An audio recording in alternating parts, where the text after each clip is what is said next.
And welcome to Branding You. Revive, refresh, revitalize your brand for 2010. My name is Jay Arrett, and along with Jim Morris, Tagline Jim, we'll be presenting this free webinar here today, one that you can use to help build an awesome brand for 2010.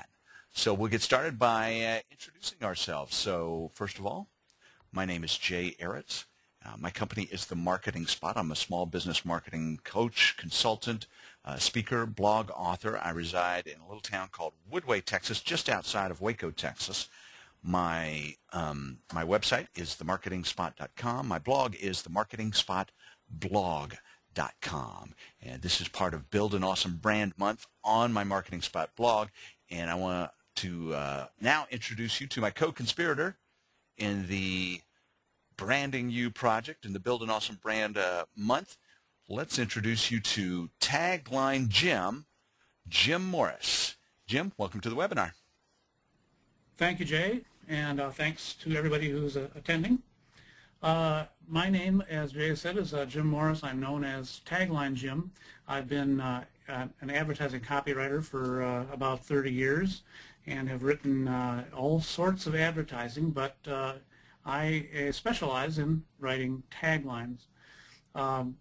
Earlier in my career, I wrote mostly taglines when I worked at ad agencies. I would often write taglines for larger national, regional, and national brands.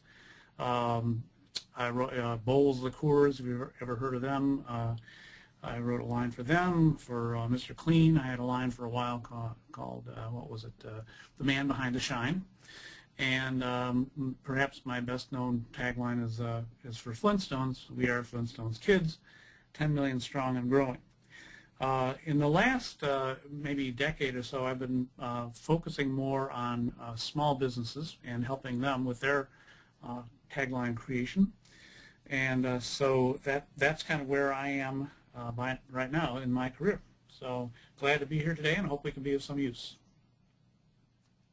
Jim has been a big help to me in helping me put together my branding thoughts for small businesses. I work with small businesses, and one of the things I do is help them brand and specifically help them build an awesome brand. But let's start with the first question, the basic question, which is, what is a brand? Now, these are some logos of some big brands. These are brands that you would recognize, right? Best Buy, Starbucks. And so the question becomes, what is an awesome brand, or what is a brand? First of all, a brand is a psychological, emotional relationship that you have with your customers and potential customers. Brands are not about products or services. Brands are about relationships. They're about emotions and feelings. So some of these brands that I've flashed up here on the screen, you may have an emotional relationship with. Maybe Starbucks. I have an emotional relationship with Starbucks. I hang out there a lot. I drink a lot of coffee at Starbucks and single-handedly help them prop up their stock price. But these are big brands, so they're not really indicative of an awesome brand or a good local brand. So what is an awesome brand? Well, an awesome brand is one that is it does have that relationship with customers. For example, as I showed you in the previous slide, these logos, Chili's. Chili's is a well-known brand, but it may not be an awesome brand because you don't really have a relationship with Chili's. You go there to eat sometimes. It's one of your options. You may not think that much about it other than you like a particular dish there, so it's worth visiting every once in a while. But this logo here is a logo of an awesome brand taken from their website. It's George's. It's Waco's restaurant. You know, every town has their restaurant, right? If you think about your town, there is your town's restaurant. George's is Waco's restaurant. Now, if you just look at that right there and you say, George's, how is that an awesome brand? I mean, the name's not really all that funky or really crazy or kooky, or it doesn't stick in your mind, you know, and it's a restaurant. How is that an awesome brand? Well, George's has built an awesome brand by doing some things that we're going to do today to help you build an awesome brand. So an awesome brand is an identity. People know who you are. They have thoughts, they have feelings about you, and they have this relationship with you whether you know it or not. There are people out there that have emotional relationships with you, even though they may not have a direct connection with you. They don't know exactly who you, as the head of the brand, are. Now, an awesome brand is also sustainable because it's a true brand. It's based on you. It's based on your mission, your values, your vision of the company. So an awesome brand, it just really focuses you, and it builds this relationship. It builds your identity. I think it's the most important thing you can do for your business because really it's the value behind your business. There's one more thing that an awesome brand does, and it does something for you. It focuses you. If you go through this workflow that we're going to go through today and help you build an awesome brand focuses you. It gives you a direction. It serves as your compass so that you know, well, this is my brand. You know to not do anything outside of your brand, right? To lose focus, which is, as you know, you probably face this every day, it's a trap for the entrepreneur, right? We're always looking for cool ideas and looking to do something new and stuff that gets us unfocused. And there's an old saying that I was reminded of when I had to focus myself a couple of years ago and shut down a business. It's a saying attributed to Confucius: "Man who chases two rabbits catches neither." So what you want to do is you want to focus on your awesome brand. So here's what we're going to do today at Branding You. We're going to cover 3 different areas for you to help you build an awesome brand and to revive, refresh, and revitalize your brand this year. First, we're going to talk about your brand foundation, how to build a strong brand foundation on which you can build the rest of your brand. That will lead us to your brand identity, the visual portion of your brand, which a lot of people want to get to first, right? But we've got some foundational work to do before we get to the identity. And then we're going to get to the integration of your brand into the customer experience, because that's where the rubber hits the road, right? That's where your brand becomes a reality for a lot of people, where they are able to then begin forming this opinion of you and have this relationship with you. All right, so let's get started with your foundation.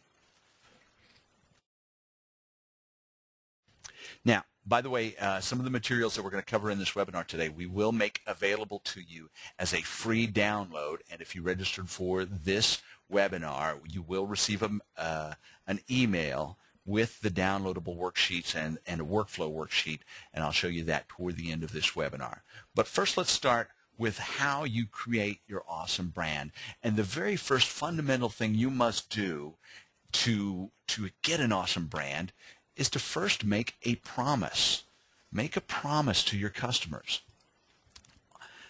You know, a brand promise, and we're going to call it that, the brand promise. A brand promise is what you promise to your customers beyond the product or service that you happen to sell. So that's the first big thing you need to know, is that brands are not based on products and services. Your promise is not based on a product or service. Like, for example, I promise you the best small business marketing coaching, or the truest small business marketing coaching, or the best landscaping, top quality landscaping, or the best dry cleaning, something like that, or honest professional service. That's not what brands are built on. I mean, let's face it, you sell a commodity. Someone, somewhere, can sell the same thing that you're selling, and they can probably sell it cheaper. Most likely you already have a competitor that is selling what you sell, and they're doing it cheaper. So your job is to first promise something that is above the commodity which you sell. It can't be quality or honesty. And so you want to stay away from stuff that makes you a cheesy brand, right? A pitch man. So you have a lot of brands out there that are cheesy brands, promising you stuff, right? We promise you quality, price, and service with a smile, right? So there's a lot of brands out there promising that. And let me tell you, if you're promising quality, if you're promising honesty, stuff like that, that's stuff that people already expect from you. That's the entry point into being a brand. So it's not what you base your brand promise on. So what you have to base your brand promise on is something else. So let's talk about what you can promise to the customer that builds a foundation for your brand. So you have to say to yourself, well, what am I good at? And this is where your values come in. So when you make decisions about your business, what values do you rely on? Yes, you want to deliver quality products. Yes, you want to be honest with your customers. But beyond that, beyond your product or service, what can you promise? Can you promise an outstanding experience of some type? Can you promise a different way of thinking? Can you promise that you will help reignite your passion for life, as one client does? I promise power. That's what I promise. I promise you knowledge and confidence to do better marketing, and I call it power. That's why I say I deliver power to the small business. So you have to say, what can I deliver over and over again, and what am I good at? That's not based on my product or service, and that's not quality, price, and service. So let's look at what some other businesses might promise. These are actual brand promises from local small businesses that I have worked with in the past. So let's take a look at them, and I'll just give you a second to read through these, and then we'll show you the key words that you can focus on that will help you build your brand promise. So take a look at these. Pickup truck accessories, lighting showrooms, golf courses, supermarket, and a leadership coach. All right. So can you catch the keywords in here that really are the fundamentals of the brand promise? Now let's look at it again. I've highlighted some of the keywords here that really are the essence of the brand promise. So for example, the pickup truck accessory centers, they're promising excitement and individualization. They're not promising the best pickup accessories. You know, they do grill guards, step bars, toolboxes, stuff like that. No, they promise the result of what they sell you, and that's excitement. I mean, think about it. If you own a truck, you bring it in there, you got to spend several $100s sprucing up your truck. You want to be excited about it, and you want something that looks like nothing else. It's your own individual creation, and you get to go out and show it off to people afterward. Let's talk about the lighting showroom here. So they're going to love your lighting, and so will everyone else. What they're really selling here is admiration. People are going to be impressed with your lighting. This is an upscale lighting showroom. What about a golf course? They promise the best greens. I'll show you their tagline later on, and Jim will tell us about their tagline later on. Local upscale supermarket. They're not promising organic groceries. They're not promising the best service, the smiley faces. No, they're promising gourmet experience. A leadership coach. They're going to reignite, I love that word, reignite a childlike spirit. They promise to transform you. Okay, so these are things that are essences of a promise that's not about quality, price, and service. And this is what people can build a relationship with you, that they can use to build a relationship with you. Because relationships are what? They are emotions, right? So your promise has to be about an emotion. It's not about logic. Relationships are not about logic, and your promise is not about logic. So stay away from quality, price, service, honesty, those types of things. And that's how you build a promise. Now, when you get a promise, you need to add something else. You need to add a little bit of personality to your promise. So the foundation of your brand is the intersection of your promise and your personality. So think about this. If people describe you right now, you as the owner of your business, the entrepreneur, or if you're a manager or the marketing director of a company watching this right now, how would you describe the business owners or your personality? What kind of personality do you have? That's what you have to describe for your business. You have to decide for a personality. You have to decide on a personality for your business. So can you build a business around having a geeky personality? Well, you certainly can. The Geek Squad did it. They put it in their name. Right now, it's not quite the same since Best Buy bought them. But the Geek Squad had a pretty cool brand at one time, and they built it on geekiness, a personality with a promise, okay, to fix your computers in a geeky way, all right? And they had those bugs, remember the origins of the Geek Squad? They had those little beetle bugs that they would pull up to someone's house and fix your computer for you. That's changed now since Best Buy had it, but they used to have a pretty cool brand, right? So now let's decide on a personality for your brand. Here are some personality traits or some ways to describe some personality. So if you were to ask some friends to describe you as the business owner, your personality, how would they describe you? How would you describe yourself? Pick out an adjective that describes the personality of your brand. Think about it for a second.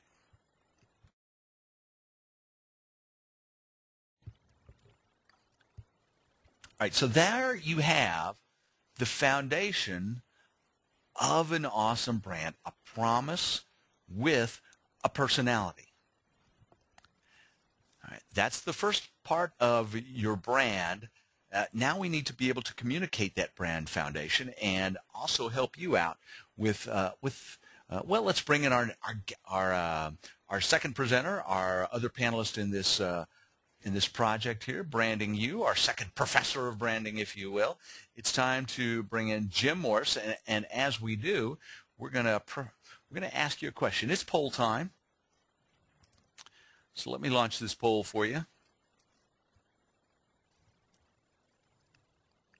The poll is open, as you see on your screen here. Now, we are recording this, and this is not live. We are re-recording this from our original presentation because someone, namely me, forgot to press the record button.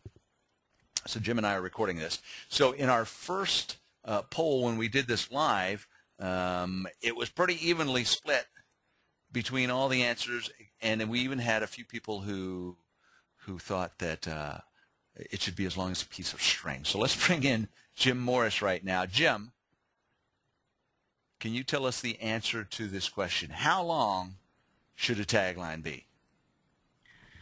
Well, that's a really good question, and the reason that we selected that as the question for this poll is because it comes up so often. People are always asking me, doesn't it need to be short? How long can it be? Blah, blah, blah. And really the answer is maybe all of the above or none of the above. The point is that the length of a tagline is really secondary, or it may even be irrelevant. It needs to communicate something. It needs to be, well, we'll talk about what it needs to be, but it doesn't really matter how long it is, within reason. The way I measure taglines is not by length, but by depth, and that's really the point. The emotional depth of the line is really the way to think about taglines, not length. So you can have taglines of any length. If you remember the old FedEx tagline, right, when it absolutely positively has to be there overnight. And your Flintstone Kids one is an example of a longer tagline, too. Right, yeah.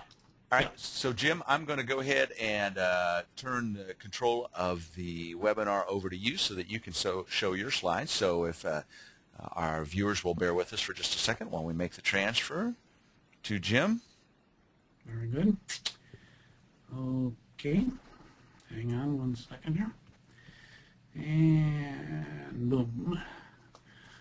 All right, hopefully you're seeing what on your screen.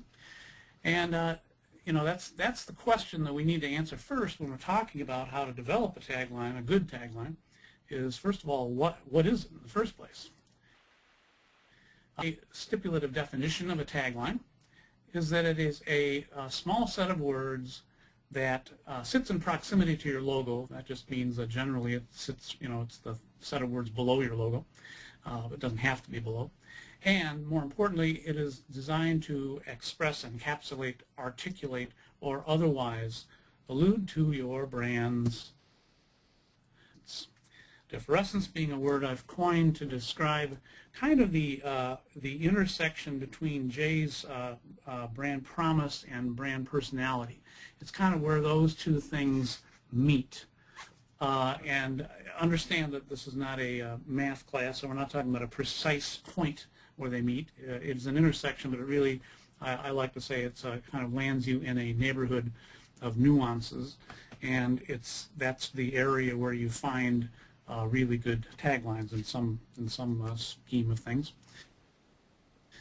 A tagline is what I call a descriptor. Descriptors tend to be about who, what, and where. They kind of describe what you do or how long you've done it or that sort of thing. And that's really not what a tagline is. So for instance, called Bolus Incorporated, Mastication, Catabolism, and Egestion Services. Well, first of all, I'm sorry you have that business, but second of all, that just tells me sort of what you do. Nothing to do with your brand or your brand promise or personality, really. Below that, Joe's Heating, commercial residential HVAC since 1992. Well, that's good, but what about it? You know, how are you different than any other HVAC place? You know, how should I have a relationship with you, and why? All right, so tagline is about how and why, really, more than the who, what, and where, and all that. That's one critical thing to understand about a tagline. If you think about Taco Bell, think outside the bun really is about you and them and the relationship that you two have. If you think about what that line is, not about what they do, you know, so forth. Same thing with Craftsman Trust in your hands. That really is about the relationship between you and Craftsman, you know, reliable tools and so forth. Okay. Oh yes. Let me warn you about this. Why is there a hippo in the picture here? Well, please understand that throughout this show here, every now and then a hippo will show up, and it's only because sometimes I haven't found a visual that I think does a good job of illustrating my point. I have kind of an unnatural fondness for hippos, so you're just going to have to bear with the hippo thing.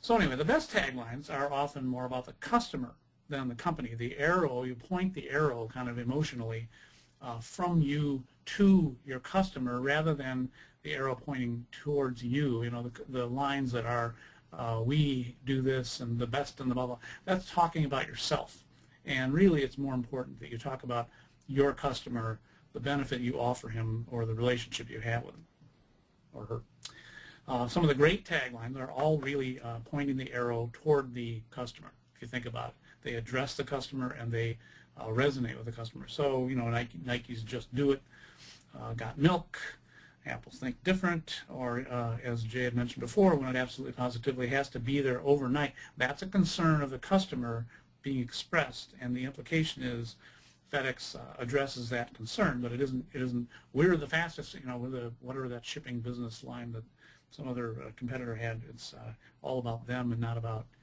you and how you benefit. All right, so that's kind of what a tagline is. So what makes a great tagline or an awesome tagline, to again use Jay's terminology? Okay, first, it needs to express your brand's differescence, where we talked about that, where promise meets personality. So it needs to be about that. That's critical. Second, and maybe the most important, oddly enough, is that it needs to evoke a response. A tagline that just lays there and does nothing for you, doesn't even get your attention or make you think or make you smile, raise an eyebrow, something.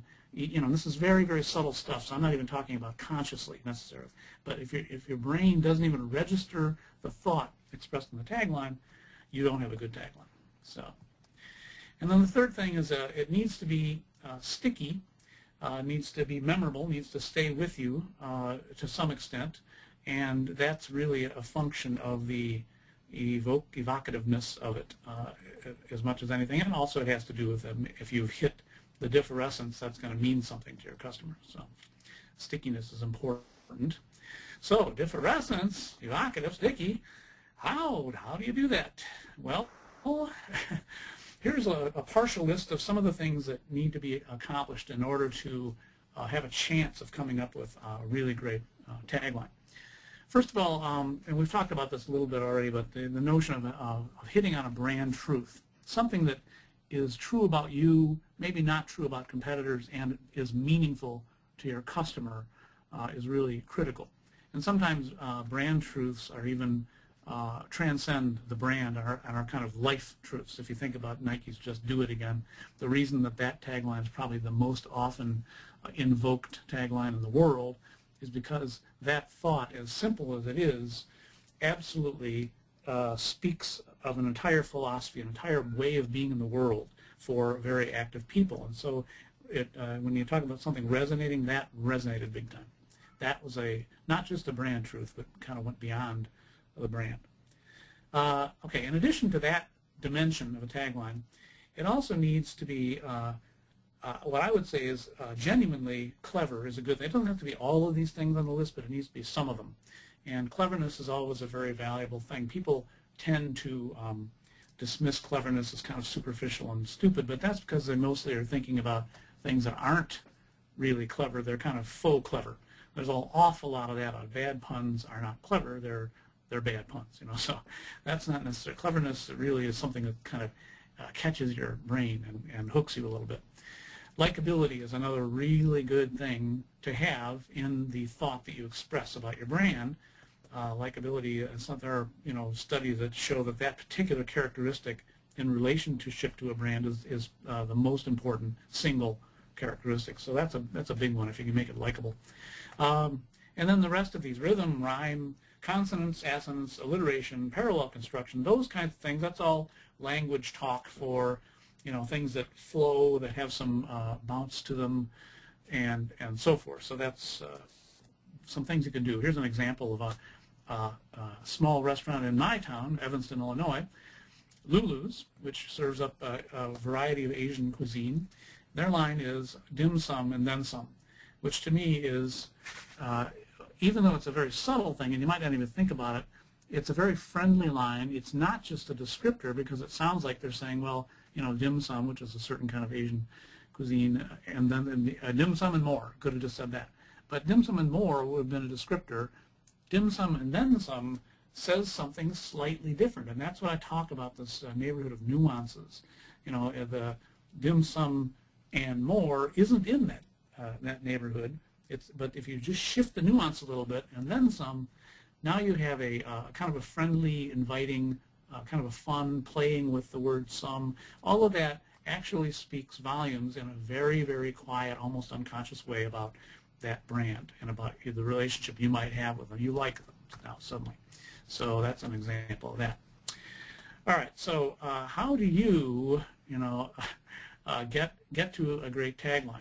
Obviously, both Jay and I would say, well, you come to us and we help you. But this is about you and helping you do it yourself. So if you must do it yourself, first of all, don't use quotation marks around your tagline, and don't use an exclamation point. I'll tell you why very briefly. Quotation marks often are used if you're attributing a quote to somebody. So unless you're attributing a quote to somebody, the exclamation points aren't really appropriate, and taglines generally aren't Shakespearean or Abraham Lincoln quotes, generally. The other reason is that if you think about people when they're talking and they make the quote marks, air quotes, they're generally talking about, I don't really mean that. This is, I'm being sarcastic, or it's supposed or so-called, but not really. That's kind of the connotation of that kind of quotation mark. And because that's so pervasive in the culture, if you see it on a side of a truck or wherever, a flyer or whatever, the tagline in quotation marks, you're getting, you're undermining your own message. There's a kind of a subconscious not really there, which people may not be aware of, but it's still out there, and it's not helpful. It's an unnecessary element. Exclamation points, particular bugaboo of mine, because I feel like they make things screaming in print, and I find that to be annoying and disrespectful. And contrary to popular belief, an exclamation point doesn't really bring all kinds of excitement and energy to your brand. It's just kind of annoying. So don't. Okay, don't say nothing. For example, the Turville Bay Oncology Center, I happened to drive by and saw a billboard for this medical center, and their line was quality standards matter, which really doesn't say anything when you think about it. I mean, to Jay's point, words like quality and so forth, that's a kind of a given, especially in a medical context. Quality standards, well, sure. And actually, quality is even redundant here, the word quality, because standards are about quality. So it's even an extra word, doesn't really need to be there. And even if you agree quality standards matter, what does that say about Turville Bay?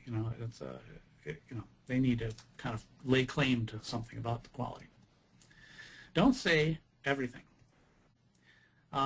Early in my career, I worked on a now defunct chain of steakhouses called York Steakhouse, and the client just couldn't pick what was that promise going to be. So they basically, they just couldn't make up their mind, so I wound up writing the line, better, more, bigger, nicer, which turned into a lovely jingle, and they're out of business now, so what does that tell you? Don't overpromise. This is a big problem. Here's an example, Loyola University in Chicago, where extraordinary lives begin. Well, that sounds good until you give it a moment's thought. And after a moment's thought, you think, well, what extraordinary lives are we talking about here? If it were Harvard, you might be able to use that line. But for Loyola University, a perfectly good university, but not a whole lot of extraordinary lives began there. Maybe, a handful or something. So a lot of fulfilled lives, enriched lives, so forth, sure. But extraordinary is just way overpromising. Don't underpromise.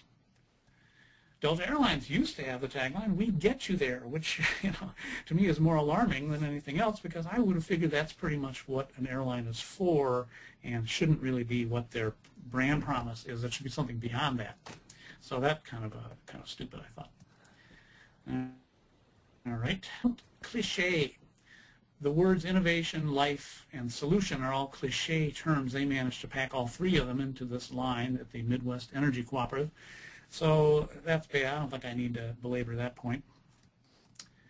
Don't mumbo jumbo. So often companies use the industry language unnecessarily, or some other kind of gobbledygook that's kind of business talk that we've just heard forever, and often contains a lot of cliches. There's a company called Hamamatsu, and for them, a photon is our business, which is, I have no idea what that could possibly mean. I'm not the target market, so maybe that doesn't matter. I'm not their audience, but still, it has this line: leadership in providing innovative solutions to the telecommunications industry worldwide. Yeah, well, yeah, that's, huh? What? So, need more to be said. Don't be stupid and obvious. Stupid, maybe not obvious, but stupid. Innovations for life, solutions for living.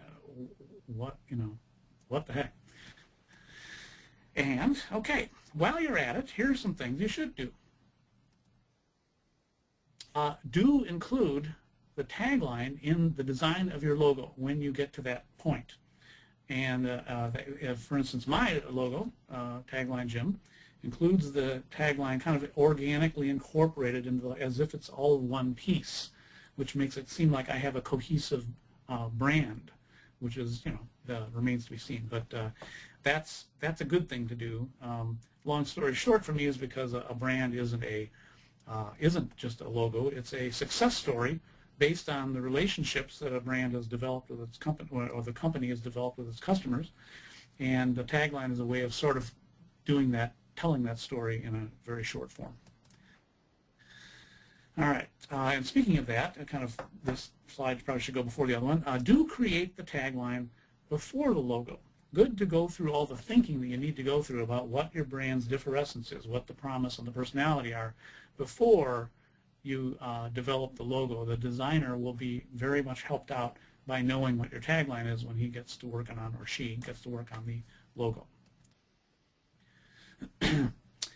Do put the tagline everywhere your logo appears. Why wouldn't you? There's always room if it's a well-designed logo and tagline unit, and so why would you not? It's the message you want to put out there in its most compact form. Why would you ever not have it? Why would it not be on the website? Why would it not be on your invoice? Why would it not be on a flyer, brochure, the side of your truck, whatever? And now, in anticipation of Jay's next section, I'd just like to throw a few things in about logos, about that identity issue. These are things that designers have told me, so you'll have to kind of take it on trust. That's what I do, but they make sense to me. So, first of all, think about it as if it were a person or some other living thing. If it were, what would it be? Would it be a human or some other kind of animal? Would it be he or she? That's kind of important. How does he or she talk? Formally, casually, whimsically, quickly. What kind of talk would your brand have to it? And same thing. How would he or she dress? Formally, casually, what? once you have an idea, if you have your own idea for a logo, but you don't draw well and stuff, but you have this thought, I'd like the logo to be kind of a something. Show that idea to a designer. Don't just kind of try to make it happen in your computer. Show the idea to a designer. A designer will always find ways to improve it, and maybe that costs you a little less, and just to have them do that. And a designer can provide you with the appropriate file type for your logo. In other words, do not design it yourself using Microsoft Word or PowerPoint. Those are just not, I'm told, the appropriate files for print production. So you just get yourself into a big mess when you actually print up your business cards and so forth. It just isn't going to look good or feel good. Okay, here's another thing you should do. When you have explored logos and you got one you think you like, tape your prospective logo to the wall for a few days. For years, so sit with it for a while and be sure that nothing about it starts to bug you. It's better to have it bug you before you buy it and have it printed up. And it's better to make these changes before you spend all that money, as I was kind of saying, printing up your business cards and your stationery. So try to do things in the right order. All right, and that kind of wraps I am with taglines and so forth. So now I return back to you, Jay. All right. Well, thank you, Jim, and we'll ask you to.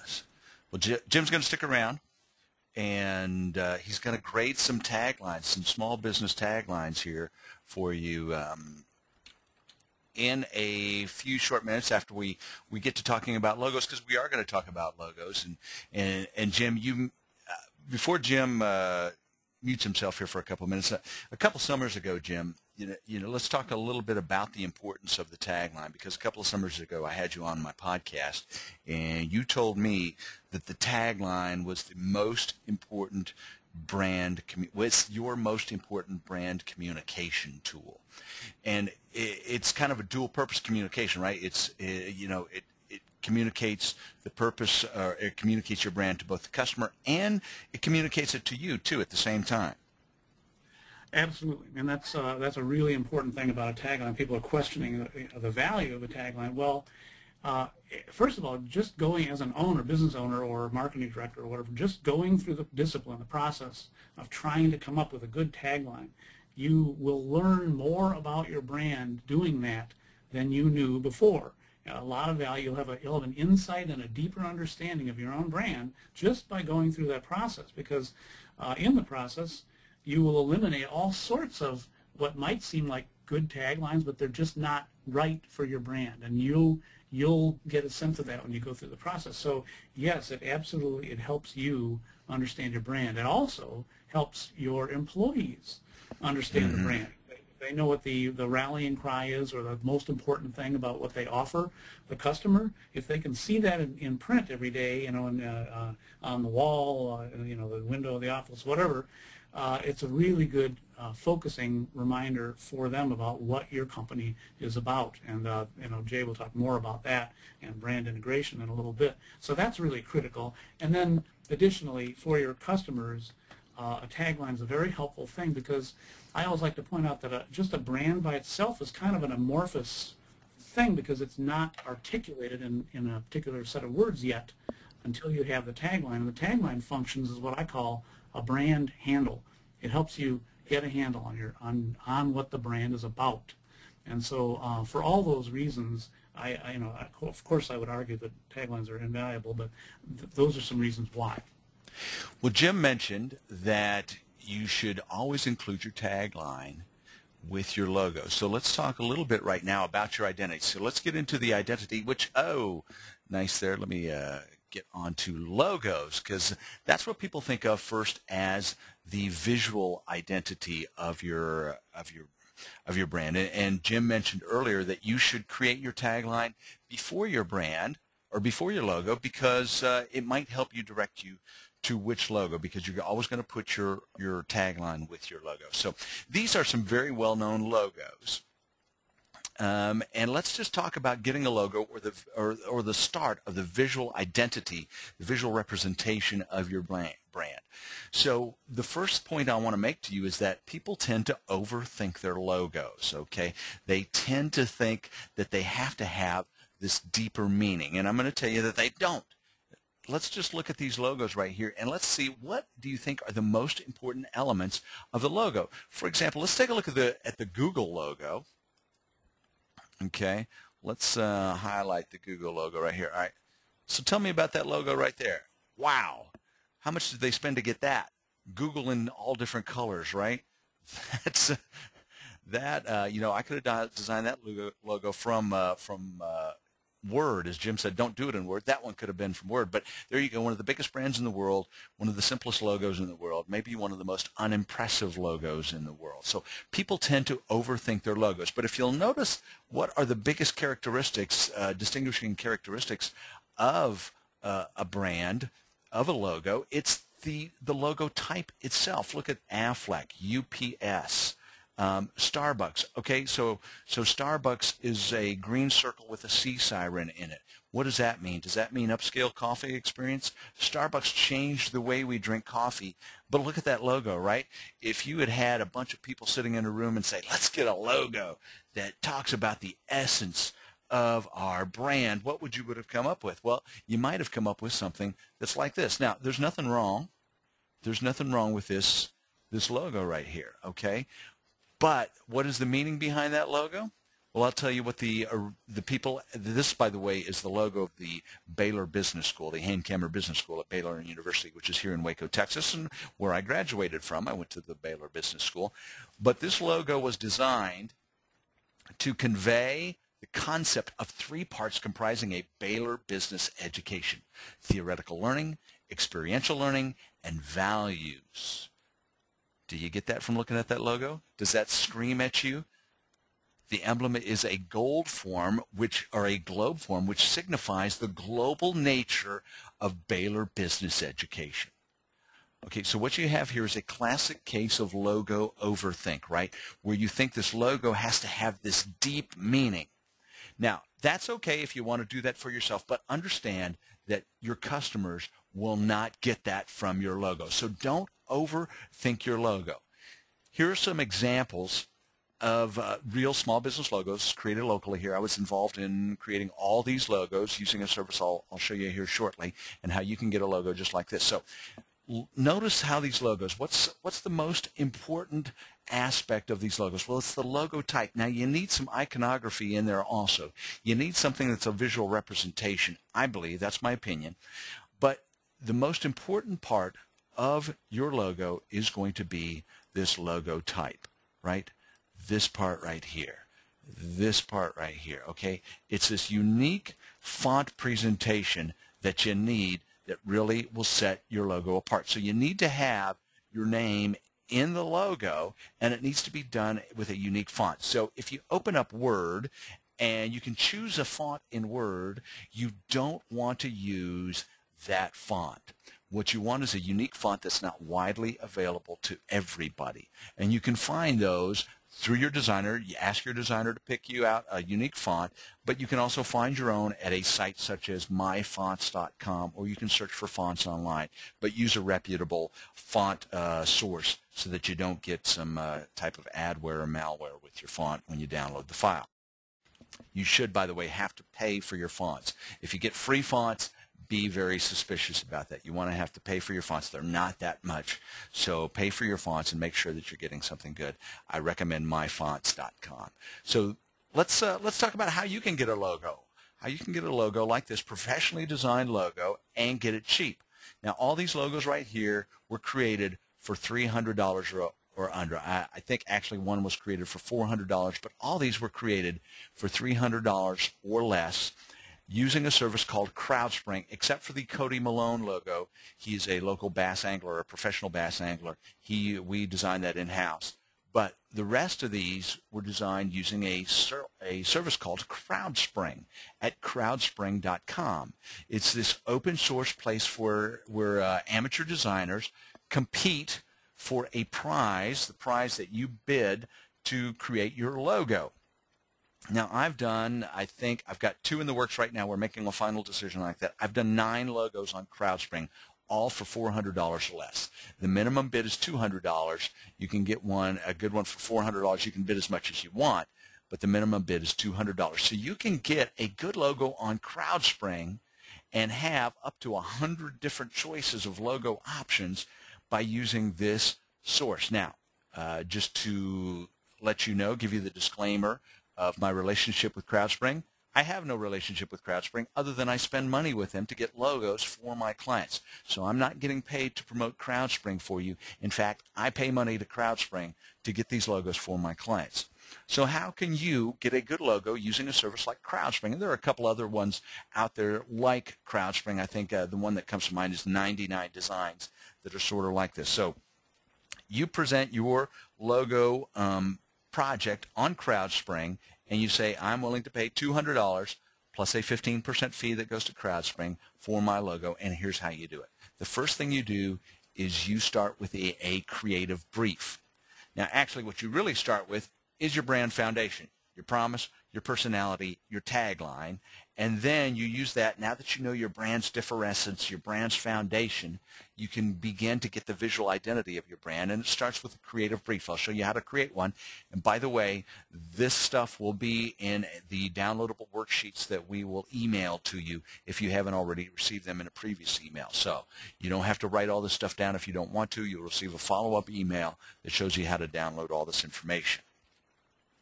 So the first thing you want to do on a creative brief is say, hey, tell me about you. Tell the designers about your business. This is from an actual creative brief created for a client of mine, Cody Waldrop, who has a company called Life Designs Concept. He's a life coach, a leadership coach. And so you can see he wrote a book called Finding the Child Inside. There are his values, his mission, his brand promise, his brand personality. That's all important for your designer to know, because you want a logo. While you don't want to overthink your logo the way the Baylor Business School did, you don't want to also get a logo that doesn't look like you. You want a logo that looks like your brand. So the designer needs to know this so they get a feel for your brand. So you tell them a little bit about your brand, and then you tell them what you need. A logo that strikes a balance, right? And let them know, let your designer know, whether you use CrowdSpring or a local designer, that the most important is a unique font presentation. You don't want widely or accessible fonts. You want something that looks pretty cool or looks different than normal. You're trying to break people's guessing machines and give them something a little unexpected. You see the talk about color schemes here. We're going to talk about colors here in a second. You want a color scheme of no more than 2 colors, and then using a primary color such as white or black. Tell the designer how you want the orientation, horizontal. Think of your signage. Think of your business cards, your marketing materials. What kind of orientation do you want? Tell them who your target audience is, what you must or must not have.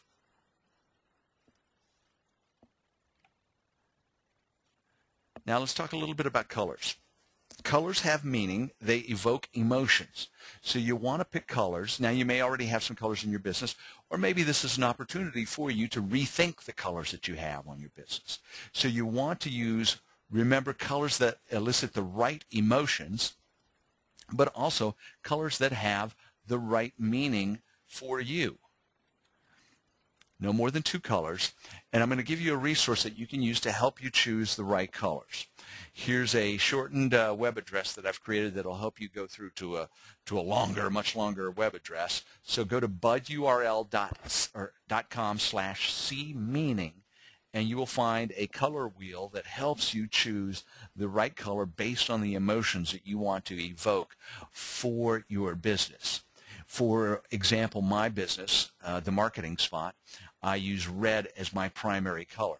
And I do so because red is a power color if you use the right shade of red. And if you think about it, if you wear a power tie, what color is a power tie? A power tie is a red tie, right? So I use red because I want excitement and power evoked from my logo. So go to budurl.com/cmeaning, choose the right colors for your business. Then you want to go ahead and submit your logo project to CrowdSpring, And when you do, you will get a whole bunch of options. This is from a client of mine that is opening up a new automotive parts and accessories store, and they're called Rodina. So these are some of the logo options we have for Rodina. Just a short snippet of them. We actually ended up, I think, with 140 different options and variations of the logo that we get to choose our logo from. So when you get all these options, the way that you can make sure that you get a great logo or one that fits your business is to go through a few procedures, and I'm going to give you some tips on how to get a good logo from CrowdSpring. First of all, rate every entry that you get. Okay, so if we go back here, you see that little score box right there? Allows you to rate 1 to 5 stars every entry that you have. So go through, rate every entry, and then when you do, it'll give you the opportunity to give some feedback. So that's our second thing, is give feedback. If you don't like a logo, let the designer know what you don't like. You don't like the font. You don't like that it's too long. The colors aren't really right. Tell them some feedback. They will resubmit and tweak the logo for you. Then also invite other designers. When you're on CrowdSpring, look at some other projects that are on CrowdSpring. Check out some designs that you like, and then contact that designer and say, hey, would you mind submitting to my logo project, and let them know where they can find it, because your project will have a unique web address that you can direct designers to.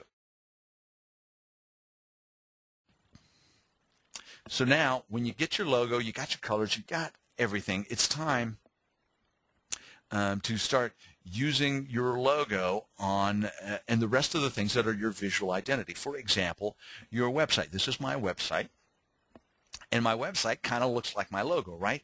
Clean, black, and red are my primary colors. If you'll notice my picture over here, you can see that I'm wearing a red tie. I'm wearing a black suit and a red tie, which look like my logo, right? So the rest of the website is based on black and red, and it kind of looks like my logo. So I have a consistent visual identity. Now, you also want to create it in your sales materials. This is a local massage therapist here in Waco, Texas. We created this little rack card piece for you. I've blacked some things out here for you to protect her address and her things like that, just because, well, just because. So anyway, you can see that Susan put the look and feel of her colors. This is what her business card looks like. This is kind of what her room looks like. It looks like an elegant room when you get a massage from her. She's in a professional office complex, actually kind of an artistic office complex where a lot of creative people go. And so she's got that kind of elegant feel, that artistic feel to her marketing materials. And you can see her picture was done in sepia tones, and that's the way we kept her marketing materials. So make all your marketing materials look like your logo, your colors. Keep it consistent across all visual representation of your brand. So let's take a pause here. Now, if you have questions, anything that you have questions about here, you can email both me or Jim about this stuff. So keep track of your questions, write them down, and at the end I'll give you both Jim and my email address so you can email us with questions. But now it's time to move on to the integration of your brand. And that is what we call the customer experience. What customers experience from you, it has to be consistent with your brand. So I love this picture right here. So if you have a brand that promises excitement and escapism, that's what you need to deliver, and it needs to be consistent with your brand promise, your brand foundation, because the customer experience, it turns out, is the #1 reason why people will or will not do business with you again. Just because you get people the first time doesn't mean that they will do business with you again. And if you have a consistent experience, an experience that is consistent with your brand, you can get people to come back and do business with you again and again. You solidify that meaning in their mind. So how do you do that? Well, you take that brand foundation and that brand identity and you plan it out. You map out the customer experience start to finish. This is a little tool I developed called the Customer Experience Map that helps you map out your brand experience throughout each division of the customer experience, each phase of the customer experience. Now, this tool is a free tool that I will send to you in an email. You can download this customer experience map. I'll also have a link that you can use to watch a tutorial on how to use this customer experience map. But take that brand foundation that you have, your brand promise, your brand personality, that tagline, your logo, and start implementing it across all touch points of the customer experience. So that's the first step. The second step is to get your brand in order at the point of delivery. And who delivers your brand? Who delivers your brand experience? The people like this, your employees, right? Is this how your employees deliver your experience? No, you have to now get this brand into the mind of your employees. And that, of course, is done through some training. Sitting down with your employees and training them on your brand. Now, I'm going to suggest to you right now that beginning right now, you no longer hire employees the way you probably, like most businesses, are hiring their employees, and that is the cheapest that you can get away with. The best people for the least amount of money that you have to pay them. So we're looking for people that are dependable. We're looking for people that are, that are presentable, dependable, working for us for a price that we can afford to pay them, right? Well, what you need to start doing is hiring your people based on your brand promise and your brand personality. Hire people that match your personality. They have to deliver your brand. So hire them for their personality, train them on your promise, and then also train them for something else. Because when it comes to everyday interactions with your customers, most of the time your employees don't know what to do because they have not received themselves in their lives the experience that you are now asking them to deliver. So that if we go back to the pickup accessories brand that I showed you at the beginning, individualism, excitement, you need employees to deliver that individualism, that excitement at the point of contact with the customer. So you have to train your employees on those situations. So you need to give them situational training. So you ask them during the training process, and you should have a training program for your business, you ask them situational questions. For example, if you're in a restaurant and you get a client that has been waiting for 30 minutes, or what they perceive to be 30 minutes, for their seat in the restaurant, and you promise them the wait would only be 20 minutes, the client then becomes upset, right? Because they think that it has been too long. So your employees now have to deal with this upset client. What are they going to do? Well, your employee might see that really you promised them 20 minutes, but they've only been waiting for 18 minutes because you marked it down right there. So do you tell them that they're wrong? Well, the typical employee might say, oh, sir, I'm sorry, you actually have been only waiting for 18 minutes. Well, that's probably not what you want your employee to do. So you give them these situational questions. Do you move them to the head of the line? Do you give them a discount? Do you provide them a free appetizer? Do you tell them they're wrong? So you train your employees on these situations so that they know how to handle them when they come up, and they deliver that brand experience that you want them to deliver. Now, what we're going to do here is, hold on, let me back up here.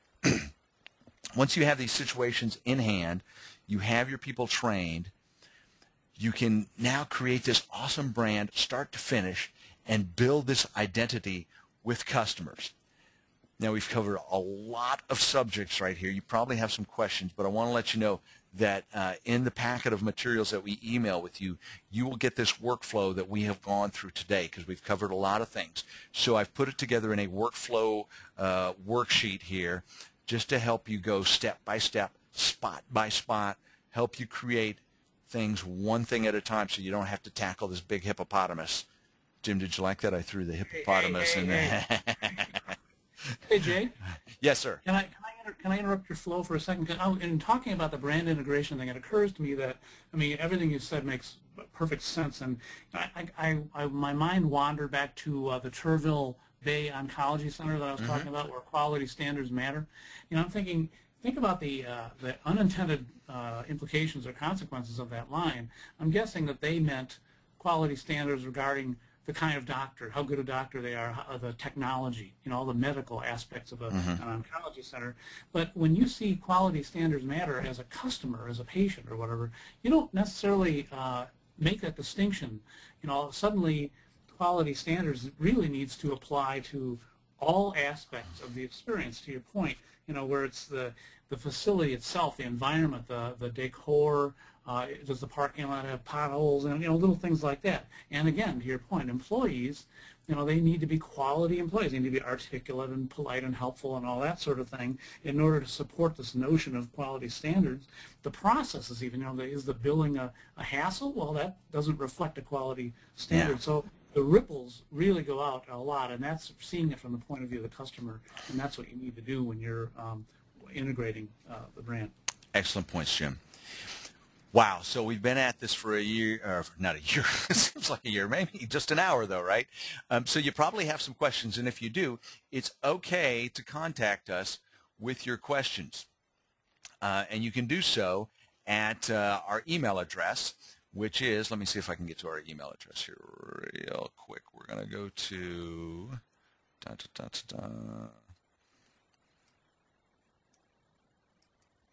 going to go to slide number. This is the first time I've used this pretty cool thing here. Okay, here are our email addresses. Actually, those are not our email addresses. There are our email addresses. So if you have questions, my email address is j@themarketingspot.com. Jim@taglinejim.com is Jim's. Any of the material that we showed you today, if you have questions about it, please ask us. And we do not mind. That's one of the reasons we have this email to give you some good information. And we want to make sure that you have all the information that you need. So if you have questions, email us. But now let's do a little fun exercise. Jim did the first time we did this, and I'm going to have Jim go ahead and rate some taglines for me. So Jim, you ready to do it again? Am I on? Yeah. Yes, I am. Yes. Okay. So Jim's ready. So here are actual local small business taglines that these are all clients or former clients of mine that I helped them develop their brand and develop their tagline. So Jim is going to put me on the spot. He's going to rank my work right here, rate my work, and give me some feedback on these taglines. The first one is for a local employment placement service called Placements Unlimited, and the tagline we came up with them was problem solved. So Jim, have at it. What do you think of that tagline? All right. Honestly, I don't love this line. And again, it's painful. Boo, yes. I hired Jay for putting up with this. This is pretty brave of him. One of the problems with that line is that really the thought problem solved, if you think about it in a wider context, is pretty much what every single business promises to do. Every product, every service is really about solving a problem if you define that term broadly enough. So it's such a broad thought that I don't really get anything particular about Placements Unlimited as a result of that. I would be much happier with a tagline that alluded to how they solve problems better or differently than some other place I might go. So the differentiating aspect is what I'm looking for here. Mm-hmm. The other thing is that the notion of problem solved is already out there in taglines a lot. It's what I call it's a very exampled tagline. That's what I call it. EDS, big company, their line is solved, and Emerson, another big company out there, not competitors of these people, but still they're out there in the world, and they have a line, consider it solved. So the thought is very, very out there a lot, and so I would want something a little more distinctive. Okay, so that crushes me, by the way, Jim. So anyway, so that's first one. Let's take a look at another one. This is for a line of UTV or ATV accessories that are manufactured here locally by a local company. It's called The Fortress, and the tagline we came up with was "Mock the Elements." What do you think? Yeah, now this one, I love this line, actually. Given the business they're in and the kind of customers that they attract, Mock the Elements, when I was talking about a brand truth earlier, that's a great brand truth because no doubt, I mean, I'm not an ATV guy, but I can sort of, extrapolate. And I'm thinking that's exactly kind of the way that they live their lives, and when they're having fun recreationally and so forth. Mock the Elements, it speaks to the quality of the products, the kind of invincibleness of what they sell, and at the same time it kind of it signals a very empathetic. The business gets who their customers are, gets where they're coming from emotionally, and that they have that common bond, that attitude about mocking the elements. So it's to me it's a very it's kind of a fun line, and yet it's an emotional line, and that's a really nice combination, and it really would set them apart from other companies. Jim, I really like you. I think you're a good guy. All right, so it's a love-hate thing, I think. tagline number 3. Here we go. The Sheehy team, a local real estate investment broker. He does investment real estate for multi-tenant investments. So his tagline is "Getting the deal done." All right. Now, initially, I had an issue with this line because not being immersed in the world of real estate investment. Is that what this is? Yes. Yes. I don't know the lingo, and a lot of times these things vary regionally and locally, and if you're in the business or you're working with people who do this sort of thing, the language can mean something different. But when I look at it, I'm going, well, getting the deal done, it's kind of like Delta Airlines, we get you there. That's why, of course, you're getting the deal done. Just taking that line literally, it seems fairly obvious. And again, I'd want to know more about the how or why, differentiating them. What's different about this place? So sometimes, but again, you're catching this for the first time now. Right. So sometimes these may not be as obvious to people who are not in this specific industry. For example, Andy Sheehy, who owns the Sheehy team, he deals exclusively in what's called multi-tenant investment real estate, which is mostly apartment complexes. So he helps people buy and sell apartment complexes. And so the thinking behind this tagline was you'd be surprised how often the deal doesn't get done and how it gets bogged down in the little details. So the thinking behind this tagline was, we help you cut through that mess, and we're just about getting the deal done. So that was the thinking behind that tagline. Yeah, and I mean, with that context, that helps a little bit. Again, I'd rather hear about doing the deals others can't, or something like that, that really underlines what you just said more specifically. Okay, all right. So next one, Greens of Envy from a local golf course. Yeah, and I'm not a golfer, so it doesn't resonate with me specifically personally, but I really like the line. I like. Again, I spoke of cleverness earlier, and there's a little bit of play with Green with Envy going on there, which is a really nice, gentle play. It's not a big, elbow in the ribs, yolk, kind of a thing at all. It's just a subtle, friendly sort of thing, and it does focus in on what I think must be really important to golfers, which is good greens. So right away, you're kind of going right to the heart of what they are looking for, and so I think it's I like it because again, it has some emotion in it. It's a friendly, likable thought, and it does get at the differentiating kind of benefit. Woohoo! I tell you, I was really excited when I helped them come up with that one because we thought we were really clever when we did that one. Well, you were cleverer than most. Okay. Yeah. All right, so here we go. Here's a local title company, First Class.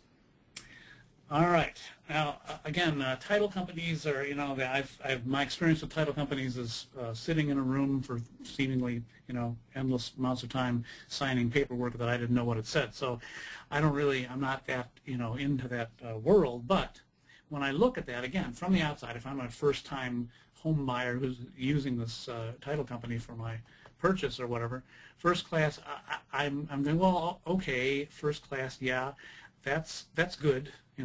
I guess, but I mean, it doesn't really, again, doesn't tell me the why and the how. What in particular is First Class about this company? You can't explain the whole thing. You need to be kind of very condensed and brief and all that. So obviously, you can't answer that question longhand. But First Class is a line that I can imagine almost every title company could at least presumably attach to their logo, and it would be plausible or credible somehow, but I'm just not getting much information from that. And again, First Class has a lot of different connotations depending on context. Right. first class can be how you're treated on an airplane, which you mentioned to me was kind of what they're getting at. It also is a kind of stamp, postage. Well, that's true. So it's if you're going to borrow a phrase from some other universe to apply to yours, that can be a very effective and good way to go. But it needs to really be clear what it's getting at, what it's meaning. Okay. Well, you were right. We did develop this around the launch of a campaign to we remapped the customer experience, and we relaunched an advertising campaign at the same time, which was about an airplane type first class experience. But I see what you're saying, and that maybe there's just a better way that we could have said that was more evident than what it really is.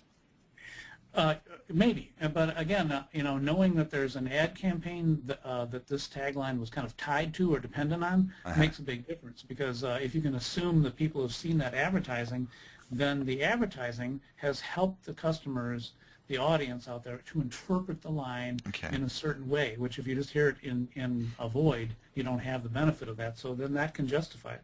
All right, now our final tagline. One of my most fun, probably the one I'm most proud of, is from Mike Knight Motors, "Slaying the Used Car Dragons." Yes, and it brought a smile on my face right away. I didn't have the benefit. I assume there's some advertising around this too, and without having the benefit of that, how exactly it's interpreted, I didn't really know. But just the fact that you've used language like this kind of romantic and grand notion of dragons and slaying, that whole world, it's a very fun way to characterize what it's like, what the experience is like for customers.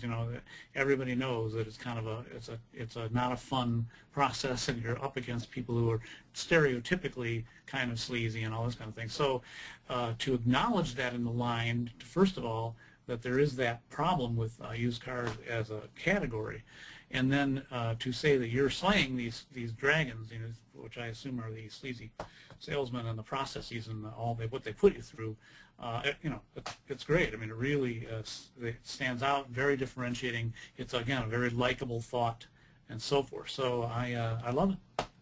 Well, cool. There is some really fun TV commercials that we do for Mike, in which we actually have a knight in a suit of armor, which we found a guy who does these local fairs, those you know what I'm talking about, the Renaissance fair. fair. Yeah, the Renaissance fairs. So we found him in a suit of armor, and so we have these vignettes in our TV advertising where the sleazy salesman is interrupted by Mike Knight, and then our knight in shining armor chases off the used car dragon. So they get they're very popular here around this town. Okay, so that's a good tagline education there, Jim. Thanks for doing that for us. A reminder to everyone, if you've stuck around with us for the end of this, that you will receive an email with a packet. You can download our workflow worksheet. You can take this step by step. And this webinar will be posted on my website, where you can go back and view it if you want to. Remember that you can always contact either me or Jim. There are our websites, which our contact information is on. Here is also our contact information. So you can email us or call us, and we are very approachable, very reachable. And Jim, you also have an offer that you wanted to give people, and I'll tell people about our special offer here as we close. But first, you are offering a free critique of taglines. Yes, for a limited time only. I wanted to extend to the attendees today, in kind of appreciation of showing up and so forth, that if you want to send me what your current tagline is, or a tagline you're considering, or something you want to, anything you want to kind of discuss with me, send me a tagline if you want, and I can give you a kind of a mini critique, a kind of a quick email reaction to what do I think of it, how could it be improved, so forth. One man's opinion, but it couldn't hurt, right? So if you like to get a little feedback on your tagline, just shoot me an email, and I'll be glad to respond. Okay, now Jim and I have also put together a special branding package. If you don't have the inclination or the time to decide you want to do all this stuff that you want, that we just talked about yourself, Jim and I will help do it for you, and we'll do a major part of the heavy lifting for you. And we have a complete branding package. Everything that we've talked about here today will help you build a brand promise, identify your brand personality, create a tagline for you, get a logo for you, and we will do it all for you for the sum total of $3,000. That's no extra cost included in there. We will help you do that. So if that interests you, give us a call or email us at any one of those contact pieces of information right there. Hey, Jim, thank you. It's been fun branding you. I like it, helping small businesses build awesome brands. Jay, I appreciate your letting me be part of it. It's really been fun. I've enjoyed it, and I hope we can do something like this again soon. You bet. And thank you to everyone who stuck with us and went through the webinar, Branding You, Revive, Refresh, Revitalize Your Brand for 2010. Here's hoping you have an awesome brand.